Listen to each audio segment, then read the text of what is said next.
So guys देखो WWE draft 2024 round one तो हमने पक्के से देख लिया है, लेकिन उसके लिए एक मेजर प्रॉब्लम निकलकर अब सामने आ गई है। देखो एक तो ये कि ऑडियंस को ये वाला ड्राफ्ट कुछ खास पसंद नहीं आया। यहाँ तक कि जब कियाना जेम्स को अनाउंस किया गया था कि वो मंडे नाइट रॉ पर जाने वाली है तो उनको कोई ओवेशन ही नहीं मिला। ऑब्वियसली उनसे कोई फेमिलियर नहीं था तो ये तो होना ही था। बट अगर आपने शो को ध्यान से देखा होगा तो आपको समझ आया होगा कि ड्राफ्ट का तो कोई मतलब ही नहीं हुआ। सारे स्टार्स जहाँ थे वहीं के वहीं ड्राफ्ट हो गए, ज्यादा कुछ देखने को हमें मिला ही नहीं। ऊपर से ब्रॉन ब्रेकर जिन्होंने आते ही स्मैकडाउन को चूज कर लिया था विद अ कॉन्ट्रैक्ट, अब वो मंडे नाइट रॉ पर कैसे चले गए भाई फालतू में। So according to the report लोगों को नाइट वन या फिर कह लो 2024 का ड्राफ्ट कुछ खास पसंद नहीं आया। बल्कि लेट्स सी अब आगे क्या होता है नाइट टू में। क्या पता WWE नाइट टू में सारी कमियां पूरी कर दे, बस हमें जरा सा इंतजार करना पड़ेगा। एंड आप इस वीडियो को एंड तक जरूर देखना अगर सीएम पंक की बातें सुनना चाहते हो तो। एंड नाउ आप देख रहे हैं रेसलमैनिक्स एंड सब्सक्राइब करना तो बनता है। वेल अब क्योंकि WWE ने टामा टोंगा को ऑफिशियली स्मैकडाउन का स्टार बना दिया है, ब्लड लाइन की टीम में ऐड हो चुके हैं वो। और अभी हाल ही में WWE ने टामा टोंगा की लेटर्स मतलब MFT को ट्रेडमार्क भी करा लिया है। एंड माना तो ये जा रहा है कि सोलो सिकोवा कोडी रोड्स के अब अगले अपोनेंट बनने वाले हैं उनकी चैंपियनशिप के लिए। एंड क्योंकि एक टीम को सॉलिडिफाई करने के लिए एक टाइटल की जरूरत होती है तो हो सकता है वो टाइटल आगे चल के कोडी रोड्स का टाइटल ही बन जाए एंड खुद को हेड ऑफ द टेबल बना ले सोलो सिकोवा। जिसका मतलब साफ है कि जब रोमन रेंस रिटर्न करेंगे तो उनका कैरेक्टर पूरी तरीके से फेस हो चुका होगा, क्योंकि उनको ये तो जरा भी पसंद नहीं आएगा कि कैसे उनके जाते किसी और ने उनकी जगह लेने की कोशिश कर दी। बाकी भी रोमन रेंस के आने में तो देखो जरा सा टाइम है, लेकिन जब वो आएंगे ना असली आतिशबाजियां तो हमें तभी देखने को मिलेंगी।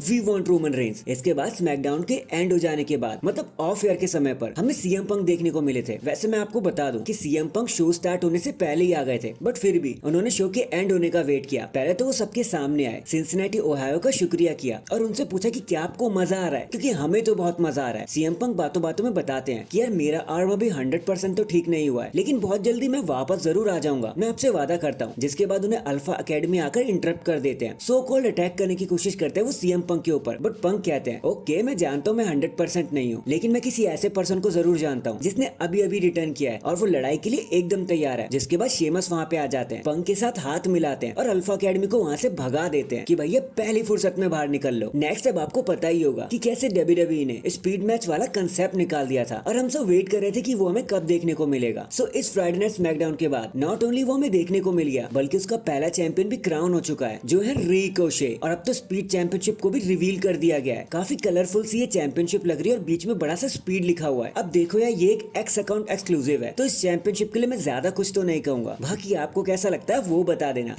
#All the best Ricochet. In the and वैसे तो ये सवाल उठना ही नहीं चाहिए था, बट स्टिल आप सब पूछ रहे थे कि ब्रॉक लेसनर ड्राफ्ट का पार्ट क्यों नहीं बने। तो देखो पहला रीजन तो यही है कि उनका नाम एलिगेशन में आ गया था एंड सेकंड रीजन ये है कि मे बी अब वो एक फ्री एजेंट बन चुके हैं। WWE के साथ उनके बीच अब कोई कॉन्ट्रैक्ट भी नहीं रहा, इसलिए वो ड्राफ्ट का पार्ट नहीं बने। बट अगर वो कॉन्ट्रैक्ट में होते भी ना तो तब भी WWE उनको इस तरीके से रिवील नहीं करती। देखो अगर ब्रॉक लेसनर रिटर्न कर रहे हैं तो WWE उनको सीक्रेट रखना चाहेगी ताकि बॉम्ब ब्लास्ट हो सके। ड्राफ्ट में चीजें उनके सामने करके सबको बताने का कोई रीजन ही नहीं बनता, इसलिए भी हो सकता है WWE ने उन्हें ड्राफ्ट में क्यों नहीं रखा। बाकी लेट्स सी अब ब्रॉक लेसनर कब रिटर्न करते हैं। So that is it guys, अभी के लिए तो बस इतना ही। आप मुझे बताना ये वाला ड्राफ्ट आपको पर्सनली कैसा लगा, कमेंट करके जरूर बताना। एंड चैनल पर नया है तो चैनल को जल्दी से लाइक एंड सब्सक्राइब कर दो। बाकी मैं मिलता हूँ आपसे किसी और अपडेट के साथ, तब तक के लिए अपना ख्याल रखें और खुश रहें।